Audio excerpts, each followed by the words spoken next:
बिस्मिल्लाहिर्रहमानिर्रहीम। अस्सलाम वालेकुम। आपको अपने चैनल पर वेलकम करते हैं। रमज़ानुल मुबारक की आमद है और आप में से बहुत सारे लोगों की ये कोशिश होगी कि रमज़ान आने से पहले कुछ ऐसी तैयारी कर ली जाए कि इबादत के लिए वक्त ज़्यादा निकल सके। रोल, समोसे, पकौड़े हर घर में बनते हैं, लेकिन मैं आपके लिए जो रमज़ान प्रिपरेशन लेके आई हूँ वो इन तमाम चीज़ों से बहुत हट कर है।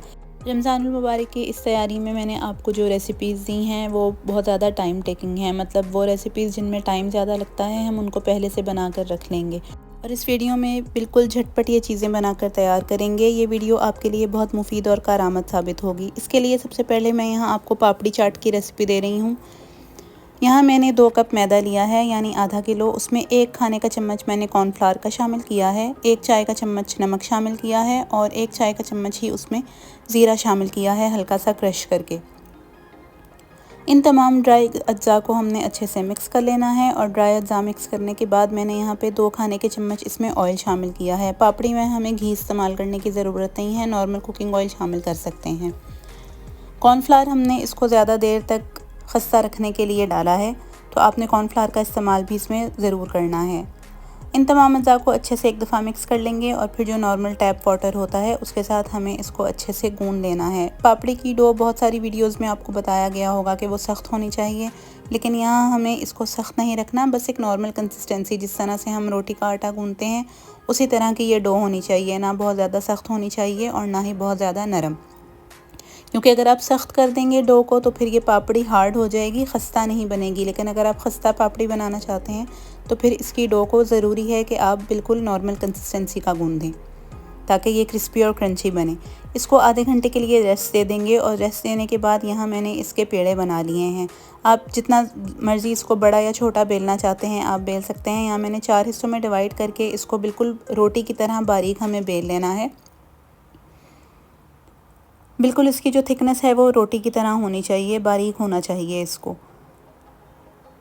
अब मैंने इसको फोक की मदद से प्रिक कर लिया है ताकि ये जब हम इसको फ्राई करें तो इसमें बबल्स ना बने। यहाँ मैंने 2 साइज़ के जो है वो ढक्कन इस्तेमाल किए हैं, कवर बॉटल्स के ले लिए थे और उनका इस्तेमाल करते हुए यहाँ मैंने 2 साइज़ के पापड़ी को कट कर दिया है। ये जो एक्स्ट्रा हमने इसमें से निकाला है इसको भी दोबारा से हम पेड़े की शक्ल देंगे और बेलते जाएंगे। इसी तरह से हमारी जो सारी पापड़ी है वो हम कटिंग कर लेंगे।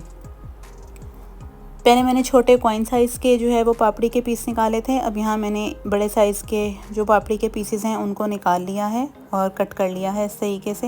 ये भी हम साइड पे रख देंगे। यहाँ इसको डीप फ्राई करने के लिए पहले मैंने तेल को अच्छे से गर्म कर लिया था और फिर आंच जो है वो लो कर दी थी। मतलब हमें इसको गर्म तेल में डालकर चूल्हे को हल्का कर देना है और फिर लो टू मीडियम हीट रखते हुए ही हमें इसको अच्छे से हिलाते हुए दोनों साइडों से फ्राई कर लेना है ताकि इवन कलर आ जाए दोनों तरह की पापड़ी पे।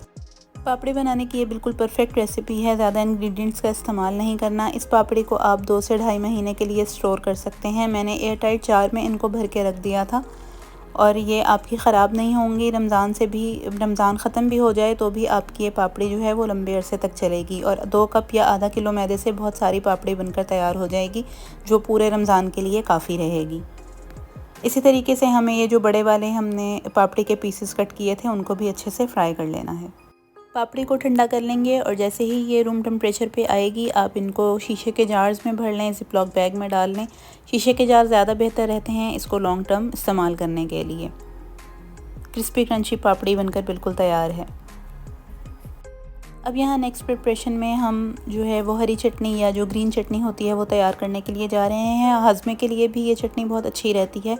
तो इस चटनी में हम 2 बंच जो है वो हरा धनिया के इस्तेमाल करेंगे और 1 बंच हमने पुदीने का लिया है। इस रेसिपी में पुदीना 1 कप है। पुदीना जो है वो सिंगल क्वांटिटी में है, 1 कप कह लें या आप इसको 1 बंच कह लें और 2 कप या 2 बंच जो है वो हरा धनिया है। और मैंने हरे धनिया को भी डंडियों के साथ काट लिया है ताकि आसानी से ग्राइंडर में ये पीस सकें हम। बाकी के अज्जा में हस्बे ज़ायक़ा या 1 चाय का चम्मच नमक है, 1 चाय का चम्मच ज़ीरा है, 2 से 3 हरी मिर्चें हैं और मेरे पास यहाँ पे गार्लिक है यानी लहसुन, ये तकरीबन 50 ग्राम या 4 से 5 जवे थे। लाल मिर्चें हैं जो बटन रेड चिली होती है 2 से 3 है। जिंजर है, 1 टुकड़ा लिया था तकरीबन 50 ग्राम का और 2 से 3 खाने के चम्मच मेरे पास ये अनारदाना है। अनारदाने को हमने इस तरह से ही ग्राइंडर नहीं करना बल्कि हमने पहले इसको ड्राई जो है वो पीस लेना है। इस तरीके से हमारा ये अनारदाना जो है वो मुंह में नहीं आएगा और इसकी जो ग्राइंडिंग है वो बहुत अच्छी हो जाएगी। अनारदाना हमको पीस कर इस चटनी में शामिल करना है। हरा धनिया, पुदीना, अनारदाना और जो तमाम अज्जात है वो मैंने इसमें शामिल कर दिए हैं। हरी मिर्चें शामिल की हैं, साथ ही ये लाल मिर्चें हैं, लहसुन, अदरक है। ये तमाम अज्जा हमें ब्लेंडर में शामिल कर देने हैं और इसको बहुत हल्का सा पानी डालते हुए हमें पीसना है। 1 से 2 चम्मच आप इसमें सिरके का इस्तेमाल कर सकते हैं। सिरका डालने से ये फ्रिज में भी ख़राब नहीं होगी। 15 दिन तक आप इस चटनी को सिरका डाल के फ्रिज में इस्तेमाल कर सकते हैं। वरना आप इसको अगर सिर्फ पानी के साथ पीस रहे हैं तो फिर आप इसको जिसमें बर्फ़ के क्यूब्स बनाए जाते हैं, आप उसमें डाल के इसको क्यूब्स की फॉर्म में जमा सकते हैं और जब भी आपको ज़रूरत हो 1 से 2 क्यूब निकाल के डिफ्रॉस्ट करें और इस्तेमाल कर लें। वीडियो अच्छी लग रही हो तो हमारे चैनल को ज़रूर सब्सक्राइब कर दें। अब यहाँ हम इमली की चटनी बनाने की रेसिपी दे रहे हैं। इंतहाई आसान और मिनटों में बन जाने वाली ये इमली की चटनी की रेसिपी है।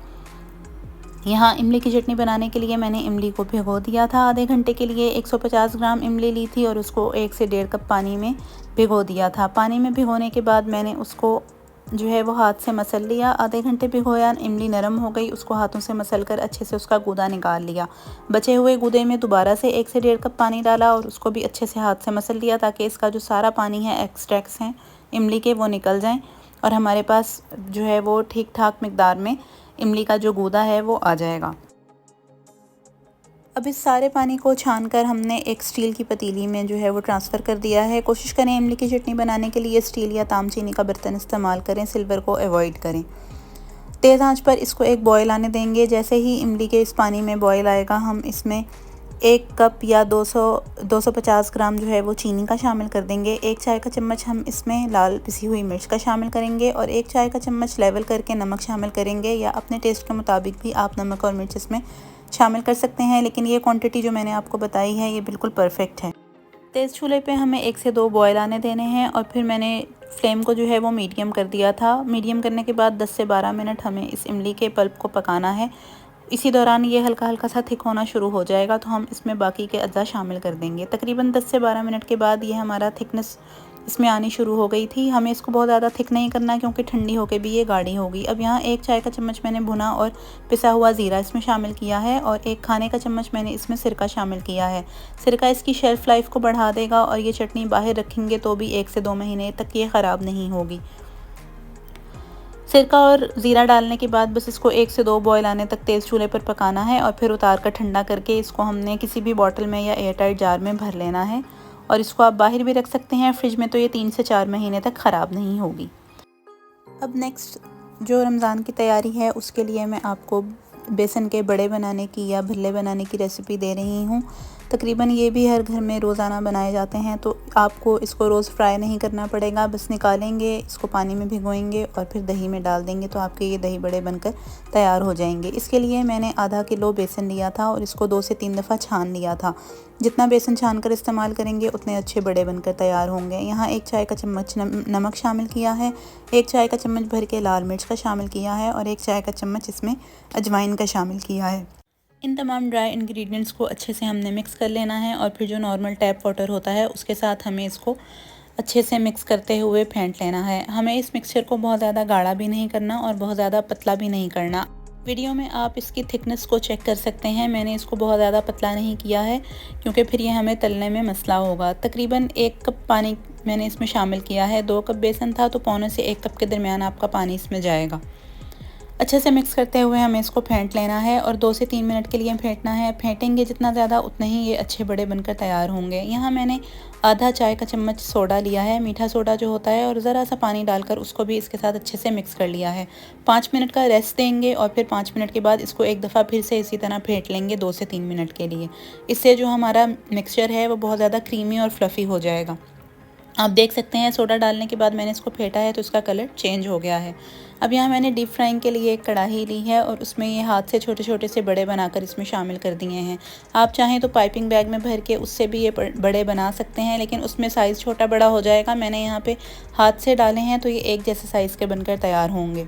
आपको ये ज़्यादा बनाने हैं तो फिर आप 1 किलो बेसन ले सकते हैं या इसकी क्वांटिटी को इसी तरीके से डबल या ट्रिपल कर सकते हैं और ये बना सकते हैं। अब यहाँ मैंने मीडियम हीट रखते हुए इनको फ्राई किया है और हिलाते हुए फ्राई किया है ताकि अच्छा सा इवन गोल्डन कलर सब पर आ जाए। जब चूल्हा तेज़ था तो मैंने इनको डाल दिया था और फिर लो टू मीडियम हीट रखते हुए इनको फ्राई किया है। अब यहाँ इनको रूम टेम्परेचर पे आने के बाद मैंने ज़िप-लॉक बैग में डाल दिया है और ये हमारे फ्रीज़र में चले जाएंगे। पूरे रमज़ान आप इसको इस्तेमाल करें, ये ख़राब नहीं होंगे। 5 से 10 मिनट के लिए आप उसको भिगो दें पानी में और फिर इनको पानी से निकाल कर जब ये नरम हो जाएं तो दही में डाल दें। अब माश की दाल के दही बल्लों की जो है वो प्रिपरेशन कर लेते हैं। ये भी इसी तरह से पूरे महीने के लिए फ्रीज़ कर सकते हैं। यहाँ मैंने आधा कप मूंग की दाल का लिया था और 1.5 कप मैंने माश की दाल का लिया था और इनको 6 घंटे के लिए भिगो दिया था धो के। इनका पानी निकाल दिया और फिर ग्राइंडर में इसको मैंने मूंग की दाल को भी शामिल कर दिया है और ये जो हमने माश की दाल को भिगोया था उसको भी हमने ग्राइंडर में शामिल कर दिया है। आप सिर्फ माश की दाल से भी बना सकते हैं लेकिन मूंग से इसका टेस्ट अच्छा हो जाता है। एक प्याज लिया है दरमियाने साइज़ का, रफली कट कर दिया है उसको। एक टुकड़ा जो है वो मैंने अदरक का लिया है और 3 से 4 जवे मैंने इसमें लहसुन के शामिल कर दिए हैं। साथ ही हमें थोड़ा सा पानी डालना है, बहुत कम पानी के साथ हमें इसको पेस्ट बनाना है। आप देख सकते हैं ये अच्छा खासा थिक पेस्ट है और मैंने इसको बहुत कम पानी डालकर जो है वो ग्राइंड किया है। तकरीबन हमें इसमें 1/4 या आधे कप के करीब पानी डालना है। इससे ज़्यादा पानी हम डालेंगे तो ये पेस्ट पतला हो जाएगा। अब इसमें हस्बे ज़ायक़ा या 1 चाय का चम्मच नमक, 1 खाने का चम्मच लेवल करके काली मिर्च और 1 खाने का चम्मच ही लेवल करके मैंने इसमें लाल मिर्च का शामिल किया है। आप इसको अपने टेस्ट के अकॉर्डिंग कम या ज़्यादा कर सकते हैं, लेकिन इन तमाम अज्जा के साथ ये बहुत ही मज़ेदार और लजीज़ हमारे ये दाल के दही भल्ले बनकर तैयार होंगे। इनको भी अच्छे से हमने फेंट लेना है और यहाँ मैंने इसमें फेंटने के बाद ये मीठा सोडा है, इसको मैंने शामिल किया है। ये तकरीबन 1/4 टीस्पून है। हमें इससे ज़्यादा मीठा सोडा इसमें शामिल नहीं करना। अच्छे से इसको भी 1 से 2 मिनट के लिए फेंटेंगे और 5 मिनट के लिए इस मिक्सचर को रेस्ट दे देंगे। तकरीबन 5 से 10 मिनट के बाद हम इसकी फ्राइंग को शुरू करेंगे। अच्छे से फेंटना है और फिर इसको हम साइड पे रख देंगे। 5 से 10 मिनट रेस्ट देने के बाद हमारा ये मिक्सचर अच्छे से फूल जाएगा और बहुत अच्छी नरम फुल्कियाँ बनकर इसकी तैयार हो जाएंगी। तो इनको भी फ्राई करने के लिए मैंने डीप फ्राइंग के लिए ऑयल गरम कर लिया है। ऑयल तेज़ गरम हो जाएगा तो फिर मैं इसका चूल्हा हल्का कर दूँगी। मतलब हमें बहुत ज़्यादा हल्का नहीं करना, बस लो टू मीडियम रखते हुए हमें ये फुल्कियाँ इसमें डाल देनी हैं और लो टू मीडियम हीट पे ही हमें अच्छे से चमचा चलाते हुए इवनली कलर इसको दे देना है। एक साइड से हल्की हल्की पकनी शुरू हो जाएंगी तो फिर हम इनको हिलाते हुए अच्छा सा गोल्डन ब्राउन कलर दे देंगे। इसी तरीके से हम ये सारे भल्ले बनाकर तैयार कर लेंगे और इनको भी ज़िप-लॉक बैग में ठंडा करके ज़िप-लॉक बैग में भर देंगे और इसको भी फ्रीज़ कर देंगे हम। और जब भी हमें इस्तेमाल करनी होंगी हम इसको नॉर्मल टैप वाटर में भिगो देंगे थोड़ी देर के लिए। और ये दाल वाली होती हैं तो दाल की तो मुश्किल से 3 से 4 मिनट में भी सॉफ़्ट हो जाती हैं। तो आपका जब दिल चाहे जितनी मिक़दार में आपको ये इस्तेमाल करनी हो आप इनको ईज़िली इस्तेमाल कर सकते हैं। नेक्स्ट प्रिपरेशन के लिए हम एक पकौड़ा मिक्स बना रहे हैं जो मल्टीपर्पज़ होगा, मतलब ये पकौड़ों के अलावा भी बहुत सारी चीज़ों में इस्तेमाल हो सकता है। इसके लिए मैंने 3 खाने के चम्मच जो है वो कुटी हुई लाल मिर्च के लिए हैं और ये मेजरमेंट वाले 3 खाने के चम्मच हैं। अगर आप चावल खाने वाले 3 चम्मच लेते हैं तो फिर आप उसको 3 के बजाय 2 कर लें।